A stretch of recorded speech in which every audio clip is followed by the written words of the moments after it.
De nos jours, il y a des chrétiens Android, des chrétiens iPhone. Ils cherchent à suivre ces dieux pour plaire aux hommes, au lieu de servir les hommes pour plaire à Dieu. Ils vont à l'église pour chercher la bénédiction. Il faut les voir vivre. Tu as l'impression qu'ils vivent. Pourtant, ce sont des morts parmi les vivants. L'emballage d'une enveloppe. Ils sont comme une voiture sans carburant. Car on ne court pas pour ce qu'on est. On court pour ce qu'on n'est pas. On ne naît pas pour devenir quelqu'un dans la vie, mais on est pour être ce que nous sommes. On ne va pas à l'église pour chercher la bénédiction. C'est une malédiction. Car David n'a pas traversé la vallée pour être béni, mais plutôt pour être une source de bénédiction pour le peuple d'Israël. Donc on va à l'église pour servir Dieu. C'est lorsqu'on est au sous-sol ou au rez-de-chaussée de la vie qu'on s'en rend compte de l'importance du souffle de vie que Dieu nous donne avec gratuité. Tu veux connaître les vivants? Fais une journée auprès des sans-abri.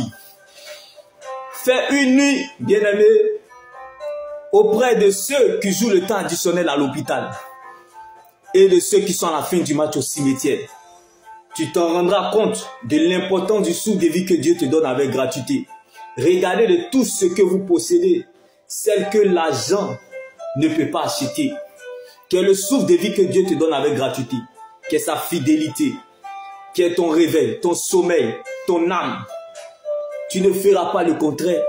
Sois reconnaissant envers Dieu malgré tout. Si l'argent, les grandes maisons, les grandes voitures, les voyages, le succès, la réussite, le mariage peuvent réveiller un cadavre au cimetière, c'est que plaît sur ta situation. Donc si tu es en train de pleurer, c'est que tu as très bien commencé. Car on ne commence pas la vie sans pleurer. Si tu commences sans pleurer, c'est un problème. Car l'enfant naît, grandit, vieillit et il meurt. Il y a toujours un après cela dans la vie. Donc tu n'es pas en train d'écrire la dernière page de ta vie. C'est juste une période de la vie et non la fin de ta vie. La mort est la plus grande humiliation. La mort est le meilleur conseil que je connaisse. Le piège évité de penser que vous devez perdre quelque chose sur la terre. Vous n'avez rien apporté, alors vous ne pouvez rien emporter. Vous êtes venu nu, vous retournerez nu. Quand tu es venu pour perdre, tu n'as peur de rien. Quand on a tout perdu, on n'a peur de rien. On fonce et on a le résultat. Car la foi ne fait pas le bruit, elle agit. La foi ne regarde pas ce qu'elle voit, mais elle s'attache plutôt à ce qu'elle croit. La foi n'écoute pas, mais elle entend. La foi vient de ce que l'on entend, et ce que l'on entend vient de la parole de Dieu. La parole de Dieu apporte à la raison ce qui est inaccessible. Je ne sais pas si l'espérance en la parole de Dieu fait vivre, mais moi, elle m'empêche de mourir. Si ta parole ne faisait pas ma joie, Jésus, dans mon malheur, je serais déjà mort. La parole de Dieu est la seule solide sur laquelle nous pouvons nous tenir, bien-aimés. Quelle que soit la majorité des places que tes problèmes prendront dans une valise, la petite place que tu laisseras toujours à la parole de Dieu fera toujours la différence dans cette valise. Regarde, lorsqu'on va enterrer quelqu'un au cimetière, le mort ne porte rien. Ce sont les vivants qui portent eux-mêmes. Donc si tu portes un problème, c'est parce que tu es un vivant. C'est parce que tu es un champion. Même si le Seigneur ne t'a encore rien dit, mais je sais que tu dois garder ce qu'il t'a dit. Je suis avec toi. La même parole que Dieu t'a dit quand tout va bien, je suis avec toi. C'est cette même parole quand tout va mal dans le lieu du crâne à Golgotha, je suis avec toi. Cette parole n'a point de date d'expiration. Car Jésus-Christ est le même hier, aujourd'hui, demain et demain éternellement. Donc trembler, avoir peur, pleurer ne veut pas dire que tu as perdu la foi ou espoir, mais c'est l'ADN pour te faire avancer comme David dans la vallée. La promesse te parle. Champion, lève-toi, car la promesse de Dieu est comme un message que ton esprit a capté.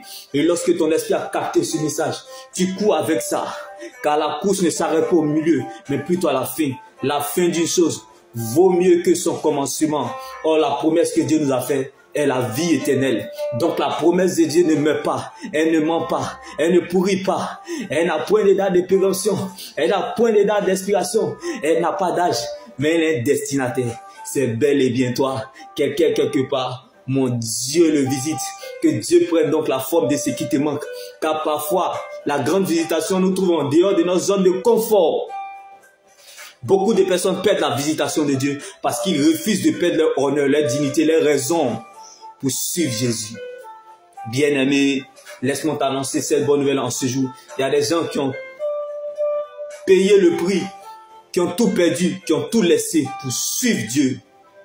Mais laisse-moi t'annoncer cette bonne nouvelle. Que lorsque Dieu reproduit le même miracle dans la vie d'une personne, il les agit dans la bénédiction.